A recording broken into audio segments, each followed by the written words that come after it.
Ya, Assalamualaikum warahmatullahi wabarakatuh. Hari ini kita mulai kuliah matematika untuk fisika, program magister fisika. Tetapi sebelum kita berkutat dengan berbagai macam konsep dan kaidah-kaidah, ada baiknya kita melihat posisi matematika itu di dalam ilmu fisika. Hari ini kita akan membahas seberapa penting matematika di dalam struktur ilmu fisika. Ya. Nah, seperti kita ketahui, ya, fisika bisa dipahami sebagai upaya menemukan pola-pola keteraturan alam dan membingkainya menjadi bahan berpikir yang runtut, berupa kaitan-kaitan logis antara konsep-konsep tertentu. Nah, bahan berpikir itu secara matematis, ya, disajikan sebagai kaitan-kaitan matematis, ya, bersamaan, grafik, pemetaan, dan lain-lain yang menghubungkan struktur-struktur matematis yang mewakili konsep-konsep tertentu di dalam fisika. Ya. Jadi semisal besaran, parameter, dan lain sebagainya. Nah, konsep-konsep yang Anda kenal di dalam ilmu fisika itu dimunculkan ya oleh kita, oleh para fisikawan, ya, dan itu dimunculkan sesuai dengan kebutuhan. Jadi konsep-konsep yang ada dalam ilmu fisika itu tidak datang dari langit dan tidak datang secara bersamaan, tapi dimunculkan sesuai dengan kebutuhan. Ya. Jadi bisa jadi satu konsep di suatu waktu belum kita kenal, ya, tapi nanti di suatu waktu yang lain di masa mendatang dimunculkan gitu. Ya. Oke. Nah, bahkan berpikir tentang pola-pola keteraturan alamiah itu disebut teori. Gitu. Jadi tidak salah kalau kemudian kita mengambil kesimpulan bahwa fisika sesungguhnya merupakan upaya membangun teori tentang gejala-gejala alamiah. Ya. Nah, mungkin ada pertanyaan, mengapa dipentingkan atau diperlukan teori itu? Mengapa kita harus membangun teori itu? Saya mengajak Anda sekalian untuk membayangkan ya, sebagai seorang Eskimo tradisional gitu dan menggunakan kano ya mengarungi laut ya di sekitar gunung es itu. Bagi seorang Eskimo ya yang bisa dia lihat ya tentu ini pucuk gunung es itu. Dan kalaupun dia ingin mengetahui apa yang di bawah permukaan mungkin tidak terlalu jauh gitu. Jadi karena dia menyelam, tapi orang menyelam ada batasnya, sehingga dia lihat pun juga tidak keseluruhan dari gunung es itu. Nah, padahal sebenarnya kita orang Eskimo itu sebenarnya berharap ya dia bisa melihat keseluruhan dari gunung es itu, keseluruhan dari es yang mengapung di laut itu. Ya, jadi kira-kira seperti itu kenapa kita harus membangun teori ya di dalam fisika itu, teori tentang keteraturan alam itu tadi, agar kita bisa mengetahui secara utuh ya keseluruhan itu. Hanya saja memang yang bisa kita amati sebagai seorang Eskimo tradisional ya, tentu yang bisa diamati oleh mereka itu apa yang ada di atas permukaan air laut itu. Jadi artinya apa? Artinya pengamatannya terbatas. Yang diamati itu terbatas, parsial gitu. Tapi kita berharap bisa mengetahui keseluruhan dari sistem itu gitu. Jadi yang diamati hanya terbatas, tetapi kita berharap bisa memahami detail dan keseluruhan dari gunung es itu sebagai seorang Eskimo. Nah, kira-kira seperti itu. Ya, jadi nanti pengamatan di alam itu terbatas. Tidak semua fenomena alam itu bisa diamati, ya. Tetapi kita berharap bisa memahami kaidah-kaidah atau cara alam itu bergerak, cara alam itu bermain gitu. Ya. Jadi teori diharapkan mampu memberikan gambaran utuh dan rinci tentang keseluruhan sistem, berangkat hanya dari pengamatan yang sangat terbatas dan parsial. Jadi ini yang menjadi keterbatasan kita sebagai manusia di alam ini. Jadi pengamatan kita itu sifatnya terbatas dan parsial. Ada bagian-bagian dari alam semesta ini yang tidak teramati. Ya, itu. Tapi dengan keterbatasan semacam itu kita berharap mampu mendapatkan gambaran yang utuh dan rinci tentang keseluruhan alam semesta itu, hukum-hukumnya dan sebagainya. Nah, itu teori dibangun agar kita bisa memahami keseluruhan dari sistem itu. Ya, good. Lebih rinci lagi, sebuah teori diharapkan ya, yang pertama mampu menghubungkan berbagai fakta yang terpisah dalam suatu bagan berpikir yang logis dan mudah ditangkap. Jadi misalkan ya, jadi ada perkembangan ya di dalam ilmu fisika itu, di suatu waktu orang mencoba memahami struktur materi dan kemudian muncul teori-teori atom itu, mulai Dalton, kemudian Rutherford ya dan sebagainya. Nah, kemudian Thomson dan Rutherford dan sebagainya ya. Nah, di sisi yang lain, di pihak yang lain ada perkembangan tersendiri dalam ilmu spektroskopi gitu, unsur-unsur gitu. Ini berkembang cukup pesat gitu. Keduanya sebelum Bohr ya, itu keduanya ini dianggap dipandang sebagai dua cabang ilmu yang terpisah gitu. Dianggap tidak ada kaitan satu dengan yang lain, tapi Bohr melihat keterkaitan itu. Maka kemudian Bohr menghubungkan antara spektroskopi unsur dengan struktur materi, sehingga kemudian muncul teori atom Bohr itu, ya, di mana teori atom itu mampu menjelaskan garis-garis ya yang muncul di dalam spektroskopi itu ya, unsur-unsur itu. Ya.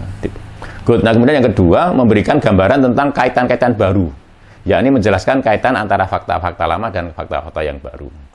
Jadi ketika orang mengeksplorasi alam, melakukan pengamatan tentang fenomena alam, tentu akan didapatkan fakta-fakta baru. Tapi orang juga punya fakta-fakta yang lama gitu. Nah, teori itu diharapkan mampu memberikan gambaran kaitan-kaitan baru itu, yang menghubungkan, ya, yang menjelaskan kaitan antara fakta-fakta lama dan fakta-fakta yang baru. Nah, yang ketiga adalah memberikan perkiraan atau prediksi gejala-gejala alamiah baru dan berikan penjelasan bagi gejala-gejala alamiah yang telah teramati. Ya, jadi ini memberikan penjelasan dan memprediksi. Ya, jadi ini kemampuan yang paling penting sesungguhnya di dalam teori. Ya, jadi bahwa teori harus mampu memberikan prediksi. Teori sains, khususnya teori fisika, itu harus mampu memberikan perakiraan atau prediksi. Seandainya sesuatu itu dimasukkan ke dalam suatu situasi, apa yang akan terjadi? Terus kemudian bukan hanya secara kualitatif, ya, yang di sini juga dipentingkan adalah kuantitatif. Itulah salah satu pentingnya matematika di situ, ya. Jadi karena prediksi itu bukan hanya secara kualitatif, tapi juga secara kuantitatif. Nah, kemudian juga memberikan penjelasan bagi gejala-gejala lama yang telah diamati. Jadi kalau ada pengamatan, ada hasil pengamatan, ada data-data. Nah, teori fisika harus mampu menjelaskan mengapa data-datanya semacam itu gitu. Nah, misalnya tentang keberadaan partikel, ya, Yukawa misalnya, itu melakukan yang pertama tadi, memprediksi keberadaan partikel, ya, dan ternyata terbukti diverifikasi bahwa memang ada partikel seperti yang diperkirakan oleh Yukawa itu. Keberadaan benda angkasa, ya, misalnya Pluto, ya, Pluto juga mengalami situasi seperti itu. Jadi awalnya orang memperkirakan ada sesuatu benda ya di sekitar Neptunus. Ya, dan benda itu mengganggu orbit Neptunus dan kemudian ditemukan ternyata itu yang sekarang kita sebut sebagai Pluto itu, dan beberapa objek lain ya di sekitar itu ada, karena bukan hanya Pluto yang mengganggu objek Neptunus gitu. Ya, kemudian berikutnya yang terakhir, ya, kenapa teori diperlukan itu untuk menuntun dalam penyelesaian masalah-masalah praktis. Ini yang disebut teknologi, ya, atau terapan itu.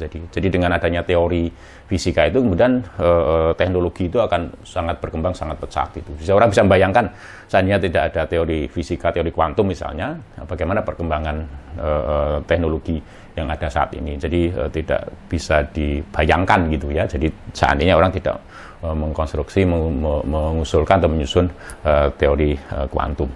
Nah, ini kira-kira kenapa teori itu diperlukan, ya. Jadi ada beberapa hal ini, ya, sebagai alasan. Tapi yang paling penting tadi adalah bahwa teori itu memang ditujukan untuk memahami keseluruhan sistem, ya, dengan berangkat dari pengamatan, observasi, dan eksperimen yang sifatnya terbatas dan parsial tadi, ya.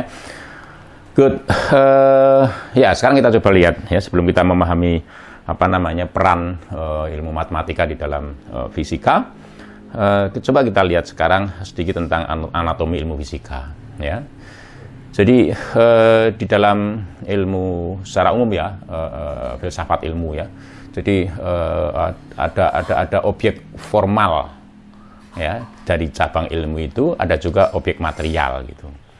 Ya, jadi dan kita sebagai manusia, sebagai ilmuwan itu subjek dari itu semua. Jadi subjek ilmu adalah manusia, ilmuwan gitu. Ya. Nah, sedangkan objek ilmu, ya sains itu ya terbagi menjadi dua bagian ya. Jadi objek formal dan objek material. Jadi objek formal itu adalah aspek yang ditinjau dari objek material itu. Nah, sementara objek material adalah real objects yang kita pelajari. Ya. Jadi berikutnya di dalam ilmu fisika, yakni dalam upaya membangun suatu teori, itu terdapat dua peran yang bisa dimainkan.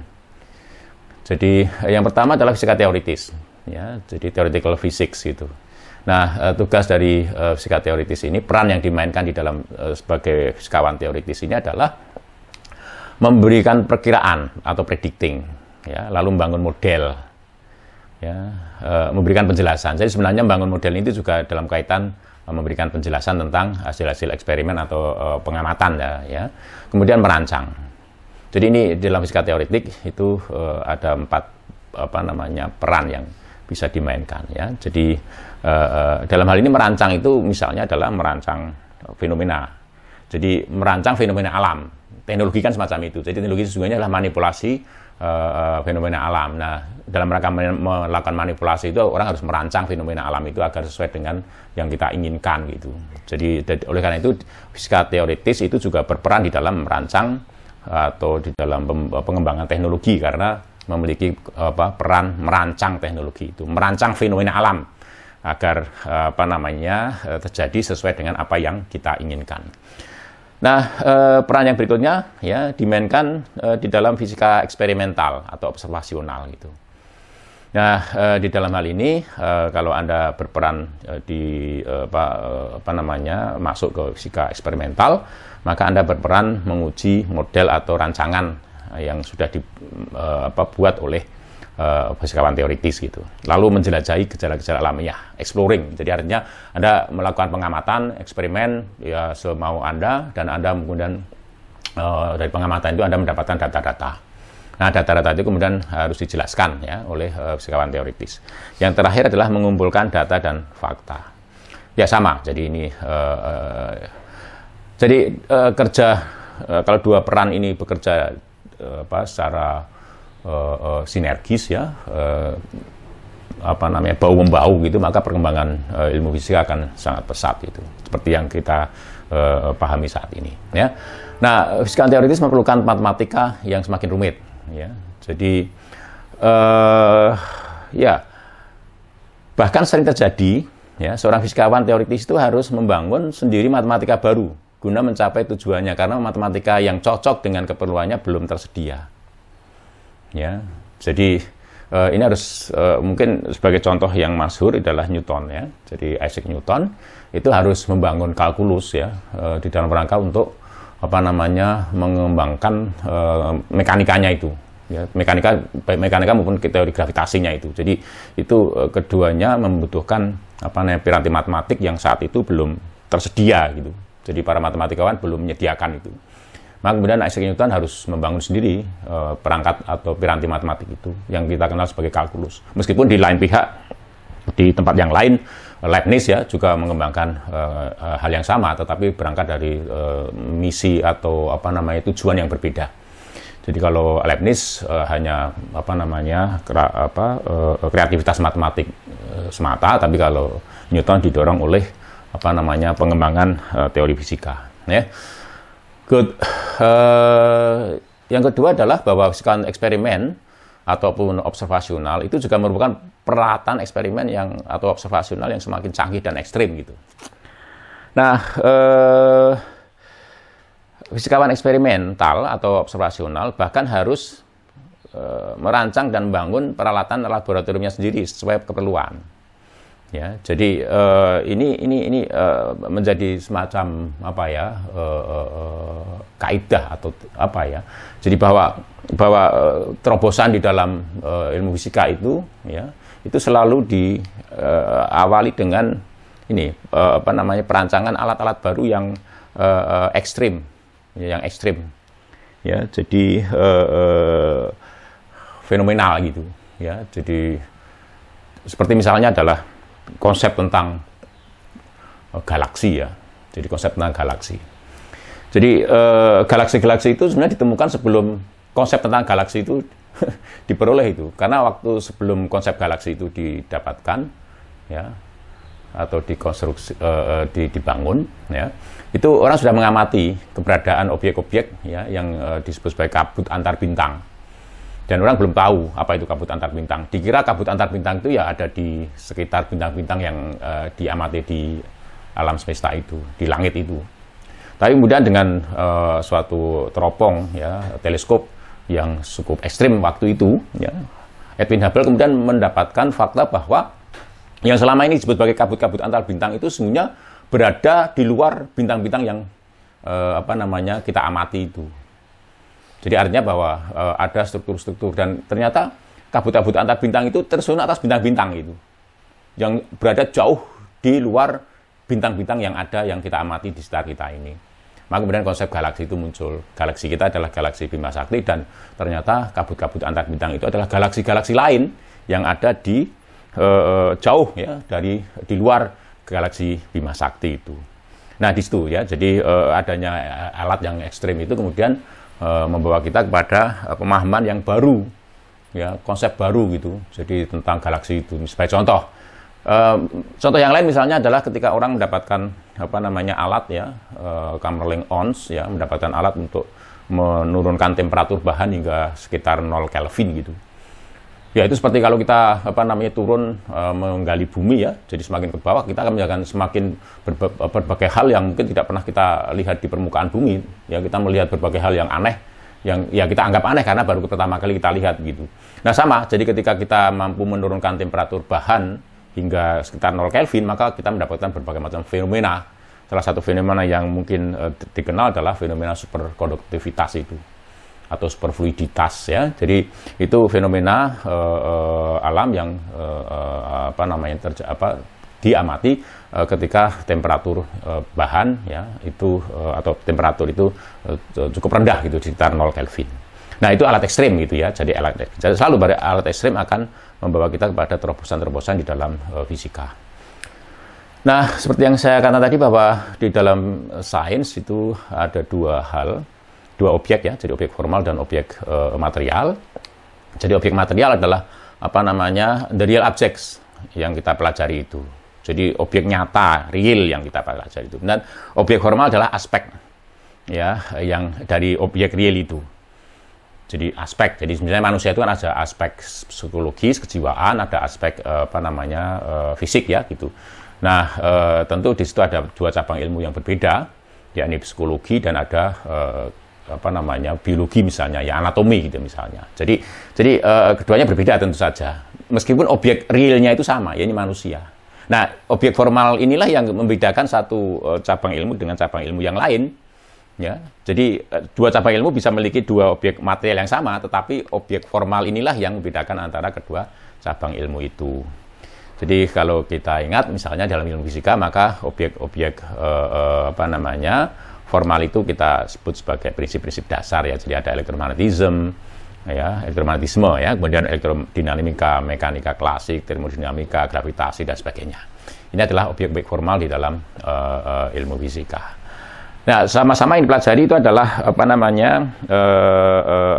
tubuh manusia, ya, sebagai contoh. Otot misalnya, ya, otot. Maka kemudian orang bisa bicara tentang mekanika otot itu gitu, ya. Jadi atau kelistrikan otot dan sebagainya. Jadi kalau orang bicara tentang kelistrikan otot, berarti itu cabang fisika yang disebut sebagai biofisika.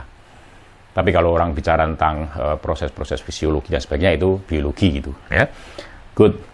Nah, objek material ilmu fisika itu memiliki ukuran, ya, dari dari memiliki range, memiliki jangka, ya, dari yang paling kecil, ya, berskala Planck sekitar 10⁻⁻35 meter sampai yang paling besar, yakni alam semesta keseluruhan itu, ya.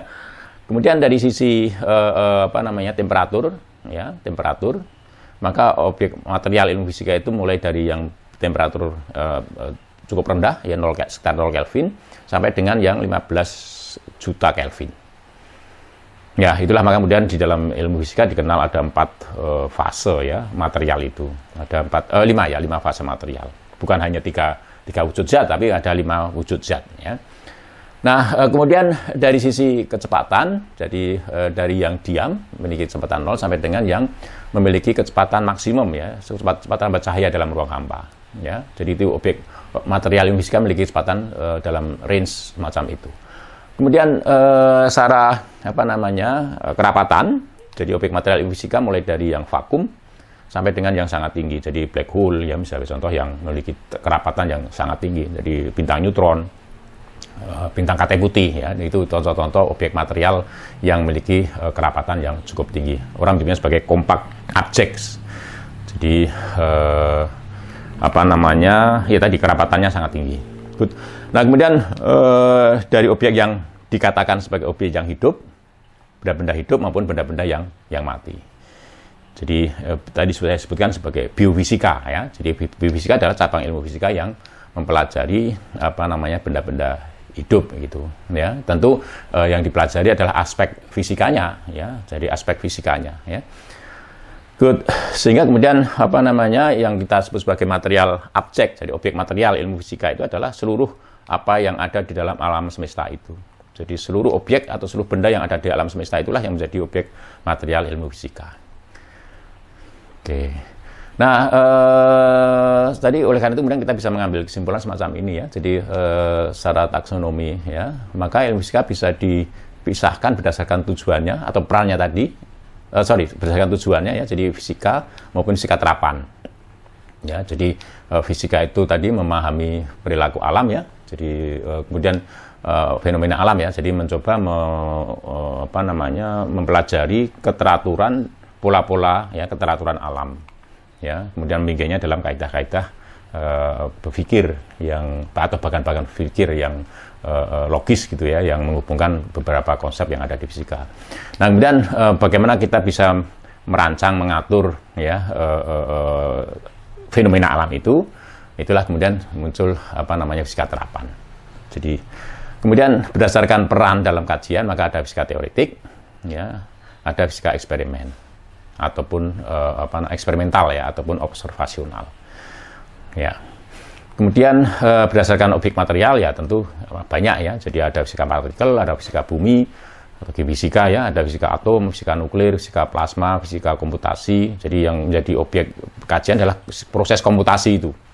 Ya, jadi nanti ada fisika komputasional ya di sini ya. Jadi ini tadi termasuk di dalam fisika teoretik. Tapi dalam ada beberapa perbedaan pendapat di sini ya. Jadi fisika komputasional bisa ada yang memahaminya sebagai fisika eksperimental.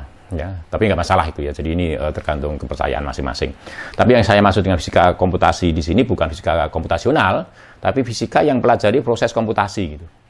Sehingga nanti misalnya orang menghitung entropi dari proses komputasi itu adalah dalam konteks fisika komputasi. Jadi objek materialnya itu adalah proses komputasi itu. Kemudian ada fisika material, ya, ekonomifisika, biofisika dan lain sebagainya. Jadi ini fisika berdasarkan objek material. Jadi kemudian kalau digambarkan maka ada pembagian ini ya. Jadi kuning dan orange ini. Yang kuning itu adalah fisika murni ya, atau fisika gitu aja ya. Kemudian yang orange ini fisika terapan gitu. Kemudian yang biru itu muda ya, itu fisika teoritis. Yang biru tua itu yang biru ini ya, ini adalah fisika teoritis ya. Kemudian yang ini di pinggir ini adalah fisika eksperimental. Nah, kemudian ini berdasarkan tadi ya, jadi ini berdasarkan peran ya. Jadi ada teoritis, ada eksperimental. Nanti kemudian ke belakang sana, ini saya gambarkan di sini, ini berdasarkan objek materialnya. Jadi ada fisika material, ada fisika zat manfaat, ya, ada fisika nuklir, ada fisika atom dan sebagainya. Ada geofisika, ya, dan sebagainya. Good. Seperti ini bahwa objek formal itu kemudian menjadi penting ya. Jadi seorang calon sarjana fisika harus memahami objek formal ini. Jadi oleh karena itu ada kuliah-kuliah yang menyangkut yang isinya itu adalah objek-objek formal semacam ini, aspek-aspek semacam ini. Jadi elektromagnetik, kemudian mekanika, gelombang dan sebagainya ya. Nah, ini kemudian mendukung kajian-kajian ya di objek material gitu ya. Jadi di dalam fisika bumi misalnya orang butuh elektromagnetika ya. Kemudian juga butuh mekanika, ada butuh gelombang, termodinamika dan sebagainya. Ya, gravitasi tentu saja, nah, teori kuantum bisa saja ya, ataupun struktur materi bisa saja di sini dan sebagainya. Jadi itu ya. Jadi selalu ada ya objek formal itu di dalam masing-masing cabang ilmu fisika berdasarkan objek material itu. Nah, di dalam fisika teoritis terdapat 3 pendekatan, yaitu fenomenologis, komputasional, dan matematis. Ya, kemudian sekarang kita coba lihat ya, di mana peran dari fisika dalam matematika itu dalam ilmu fisika ya. Nah, secara umum teori fisika itu diwujudkan direalisasikan dalam bentuk prinsip-prinsip dasar. Nah, prinsip-prinsip dasar itu kemudian digunakan tentu saja dibangun itu berdasarkan pandangan filsafat masing-masing orang yang mengkonstruksi teori atau prinsip-prinsip dasar itu. Jadi prinsip-prinsip dasar ini wujud bangun dari prinsip-prinsip dasar ilmu fisika ini, teori fisika ini itu bergantung pada pandangan filsafati dari yang membangunnya gitu. Ya, jadi sekali lagi ya, jadi bahwa prinsip-prinsip dasar atau prinsip-prinsip fundamental di dalam teori fisika itu sangat wujudnya, bangunnya itu sangat bergantung pada pandangan filsafati fisikawan yang membangun prinsip-prinsip dasar itu tadi. Ya, jadi oleh karena itu peran fondasi filsafati menjadi penting di sini gitu. Nah, prinsip-prinsip dasar yang ada itu kemudian harapannya bisa menjelaskan ya, fenomena alam ataupun memprediksi fenomena alam tadi seperti yang saya jelaskan tadi. Nah, karena harus ada aspeknya bukan hanya aspek cara penjelasan itu bukan hanya sifatnya kualitatif ya, tidak hanya kualitatif, tetapi juga kuantitatif, maka kemudian diperlukan bahwa prinsip dasar itu diformulasi secara matematis gitu. Jadi formulasi matematik itu dibutuhkan, jadi formulasi bagi prinsip dasar itu dibutuhkan agar kemudian kita bisa berbicara secara kuantitatif gitu. Ya, jadi ya tentu saja kalau kita bicara matematik di dalam pandangan Platonik, maka matematika itu adalah objek yang ada secara independen di alam gagasan gitu. Alam gagasan ya, alam eksternal gitu. Jadi kemudian apa yang ada di dalam formulasi matematik ini tidak lain adalah ada di dalam alam gagasan. Nah, sementara fenomena alam yang coba dipelajari atau dipahami dengan prinsip-prinsip dasar itu dia diprediksi dan dijelaskan oleh prinsip-prinsip dasar itu ada di alam nyata, alam internal gitu. Ya, jadi oleh karena itu kemudian prinsip dasar yang sesungguhnya adalah menghubungkan antara formulasi matematik di alam gagasan dengan alam nyata gitu. Kenapa ini disebut sebagai Platonic view? Karena tadi bahwa objek matematik itu ada dipandang ada di dalam alam gagasan. Ya, jadi oleh karena itu teori fisika itu sesungguhnya akan menghubungkan ya alam gagasan dengan alam nyata. Alam gagasan berupa formulasi matematik, alam nyata berupa fenomena alam gitu. Nah, prinsip dasar itu dibangun di atas fondasi filsafati. Nah, memahami fondasi filsafati teori-teori menjadi penting ya sebelum mengembangkan atau memperluas teori-teori ataupun menggabungkan teori-teori yang ada. Sekali lagi ya, jadi kalau kita ingin memahami mengembangkan ya atau memperluas ataupun menggabungkan teori-teori yang ada, maka kita butuh memahami fondasi filsafati masing-masing teori itu. Itu penting ya. Kenapa? Ya, agar didapatkan adanya koherensi bangunan teori hasil perluasan atau penggabungan teori-teori yang ada. Jadi sekali lagi karena masing-masing teori yang ada itu memiliki fondasi filsafati yang berbeda. Bahkan bisa jadi fondasi filsafatinya itu diametral, bertentangan gitu. Jadi kalau situasi seperti itu maka kemudian penggabungan itu akan sia-sia karena akan didapatkan kita menggabungkan dua hal yang bertentangan secara paradigma gitu. Sehingga akan menghasilkan bangun yang tidak koheren gitu ya. Nah, sebagai contoh ini, jadi teori relativitas umum atau gravitasi umum Einstein gitu. Di sisi yang lain ada teori kuantum gitu. Nah, kita berusaha untuk menggabungkan ya. Jadi upaya besar para fisikawan saat ini adalah menggabungkan teori kuantum dan teori gravitasi umum itu. Ya, harapannya jadi teori of everything itu. Jadi, nah, tidak semudah itu gitu ya, tidak semudah itu. Kenapa? Ya, karena kedua teori itu memiliki fondasi filsafati yang tidak kompatibel, ya, bahkan saling bertentangan gitu ya, sehingga kalau digabungkan tidak akan menghasilkan dua teori yang koheren. Ya. Nah, gravitasi umum itu realisme, ya, dikembangkan ya karena tokoh yang mengembangkan gravitasi umum itu Einstein itu memiliki pandangan realisme, jadi dia seorang realis. Nah, sementara teori kuantum itu dikembangkan oleh Bohr dan kawan-kawan dan itu idealis gitu. Jadi sehingga kemudian dan realisme dan idealisme dua pandangan filsafati yang bertentangan gitu. Ya, jadi kemudian ada masalah dengan hal ini gitu ya, sehingga kemudian sebelum dilanjutkan, apa itu idealisme? Ya. Nah, tapi sebelum itu kita lihat ya, idealisme dan realisme bukan saja merupakan dua bangun filsafat yang inkompatibel, melainkan juga merupakan dua pandangan yang saling bertentangan. Keduanya memiliki posisi yang saling diametral gitu. Ya. Nah, dikatakan bahwa keduanya secara paradigmatik itu bertentangan.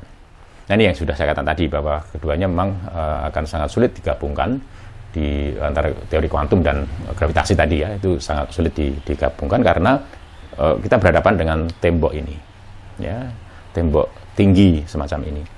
Fondasi filsafati bagi sebuah teori harus koheren. Hal ini diperlukan demi koherensi bangunan teori yang dibangun di atasnya. Nah, apa itu realisme? Jadi realisme adalah suatu pandangan bahwa beberapa aspek realitas ya, secara ontologis bebas atau independen dari konsepsi, persepsi, keyakinan, praktek kebahasaan dan lain-lain. Ya, jadi sesuatu itu biru ya karena memang biru gitu ya, bukan karena kita melihatnya biru gitu. Ya, jadi kira-kira semacam itu. Ya, jadi sekali lagi bahwa realisme adalah suatu pandangan bahwa beberapa aspek realitas itu secara ontologis itu bebas atau independen dari konsepsi kita, ya, persepsi kita, keyakinan kita ataupun praktek kebahasaan kita dan lain-lain. Jadi banyak hal yang tadi. Nah, bahwa A, B, dan C ya, itu ada, dan bahwa masing-masing A, B, C itu ada dan memiliki sifat ke-F-an, ke-G-an, ke-H-an, itu independen, ya, bebas dari pandangan, ya, pandangan seseorang, praktek kebahasaan tadi, lalu konsepsi dan sebagainya, dan juga persepsi tentu saja. Ya. Nah, realisme dalam teori relativitas umum tercermin misalnya dalam postulat, ya, prinsip konvariansi gitu. Jadi kalau Anda belajar teori relativitas, ya, jadi khusus ya misalnya, Anda pernah ada dua postulat di situ ya. Jadi postulat yang kedua, jadi bahwa hukum-hukum fisika itu tidak bergantung dari tempat pengamatan. Jadi hukum fisika itu sama bentuknya di semua kerangka acuan. Jadi itu tidak lain sesungguhnya adalah pencerminan ya atau wujud dari keyakinan ya perumusnya ya bahwa pandangan perumusnya ya realisme itu. Jadi sebagai seorang realis itu. Jadi hukum-hukum fisika atau gejala-gejala fisika tidak bergantung pada sesuatu yang merupakan human construct, ya, semisal cara melakukan pengamatan atau kerangka acuan. Ya. Nah, apa itu idealisme? Ya. Jadi idealisme itu ada dua, tapi yang sesuai dengan yang akan kita gunakan adalah idealisme yang pertama, idealisme ontologis. Ini bahwa sesuatu yang sifatnya itu mental ya, misalnya pikiran, spirit ya, semangat, alasan, keinginan ya, itu merupakan fondasi yang fundamental gitu dari semua realitas. Jadi artinya bahwa realita itu adalah bersifat mental gitu. Ya, realita itu bersifat mental. Nah, ini idealisme. Jadi oleh karena itu nanti idealisme yang ini disebut sebagai idealisme metafisis atau idealisme ontologis gitu. Ya.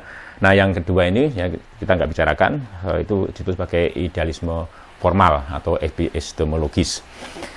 Nah, jadi sesuatu yang esensial, yang fundamental itu sifatnya mental gitu. Jadi artinya bahwa bukan real gitu ya. Jadi bersifat mental gitu. Idealisme ya. Nah, itu kira-kira jadi dua pandangan yang berbeda tadi.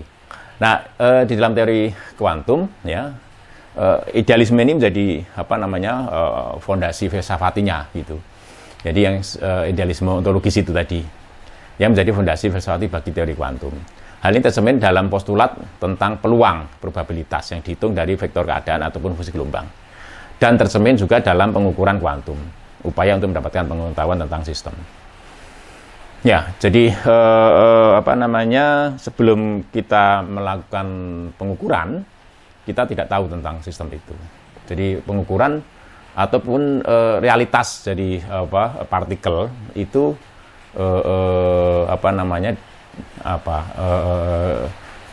bukan bersifat ontologis tadi ya, tapi realitas dari partikel itu karena pengamatan tadi, ya, karena pengamatan. Ya, jadi fungsi gelombang ataupun vektor keadaan bukanlah mewakili sistem real, melainkan hanya mewakili pengetahuan kita tentang sistem itu. Ya, jadi sekali lagi fungsi gelombang atau vektor keadaan itu bukan mewakili sistem real. Ya, banyak ya orang meyakini bahwa fungsi gelombang itu wakili partikel gitu. Tapi sebenarnya di dalam pandangan filsafatinya itu tidak begitu. Ya, jadi fungsi gelombang ataupun vektor keadaan itu mewakili pengetahuan kita tentang sistem itu.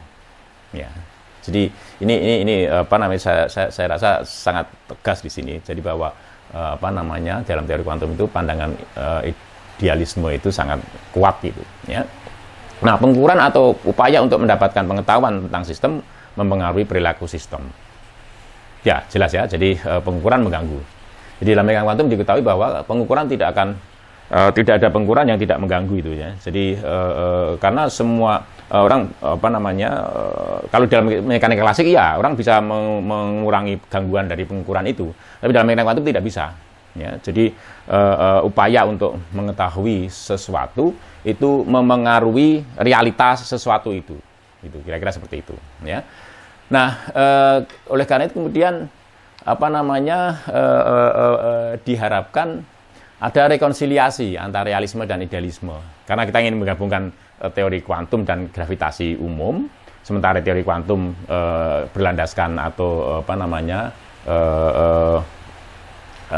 idealisme, sementara teori gravitasi umum itu realisme, sementara realisme dan idealisme itu bertentangan, maka kemudian diperlukan apa yang disebut sebagai rekonsiliasi ya antara idealisme dan realisme. Ya, jadi sebagaimana filsafat transendental gitu, yang merupakan hasil rekonsiliasi antara rasionalisme dan empirisme. Ya, jadi itu dan sejauh ini belum ada orang mencoba menggabungkan atau melakukan rekonsiliasi antara realisme dan idealisme. Nah, belum banyak upaya yang dilakukan terkait dengan rekonsiliasi ini. Salah satu usulan adalah rekonsiliasi melalui idealisme monistik. Kesadaran merupakan dasar bagi semua eksistensi dan semua yang ada. Nah, jadi sekarang kita lihat ya, jadi bagaimana pengembangan fisika itu, ya. Jadi seperti tadi saya katakan situasinya seperti ini itu ya. Jadi nah, apa yang bisa dikerjakan dalam pengembangan ilmu fisika itu yang pertama adalah studi kasus itu, sifatnya fenomenologis. Bagaimana kita berbagai macam fenomena alam itu kemudian kita coba pahami ya langsung dari pengamatan dan eksperimen ya gitu. Nah, bisa juga orang mengembangkan prinsip dasarnya. Jadi mengubah menyesuaikan prinsip dasar itu, memodifikasi ya prinsip dasar itu sehingga kemudian bisa lebih memiliki domain keberlakuan yang lebih luas gitu. Nah, berikutnya adalah yang sifatnya formulasi matematik. Jadi dalam konteks mathematical physics gitu. Ya, jadi bagaimana mencoba mengubah sebenarnya formulasi matematik di sini juga memiliki pekerjaan riset pengembangan di mathematical physics ini juga bisa memiliki imbas pada modifikasi dari prinsip-prinsip fundamental ini gitu. Ya, itu bisa terjadi seperti itu. Ya, nah kemudian yang terakhir adalah bagaimana kajian filsafati dari prinsip-prinsip fundamental itu ya, dalam rangka untuk tadi misalnya menggabungkan antara realisme dan idealisme gitu ya, melakukan rekonsiliasi antara realisme dan idealisme itu adalah upaya untuk memperbaiki atau menyesuaikan ya kajian fondasi filsafati untuk teori yang akan dibangun. Nah, sebagai penutup ya, saya sebutkan satu persatu misalnya, yang pertama adalah aplikasi atau terapan dari prinsip-prinsip yang ada, yang sudah ada untuk memahami fenomena alam atau sistem fisik itu. Ini studi kasus tadi. Yang kedua adalah melakukan formulasi baru. Jadi merumuskan ya kembali, lalu melakukan perluasan, kemudian unifikasi dari prinsip mendasar tadi. Ya, ini penelitian fundamental. Nah, yang berikutnya adalah formulasi baru, formula matematika yang baru, perluasan ya biasanya, unifikasi dan rekonsiliasi dari ini yang filsafat tadi ya. Jadi new formulation, jadi formulasi baru, unifikasi dan rekonsiliasi fondasi-fondasi filsafat yang mendukung ya prinsip-prinsip mendasar tadi. Yang terakhir gitu ya, jadi extension atau perluasan maupun perumuman dari formulasi matematik yang mewakili atau merepresentasikan prinsip-prinsip dasar itu, dan dalam hal ini tentu saja akan berimbas pada perluasan prinsip dasar itu sendiri ya. Jadi kalau formulasi matematik itu diperumum, artinya bahwa objek-objek matematik yang ada itu diperluas, diperlonggar syarat-syaratnya, maka kemudian akan diperoleh imbas adanya perubahan pada prinsip-prinsip dasar yang ada.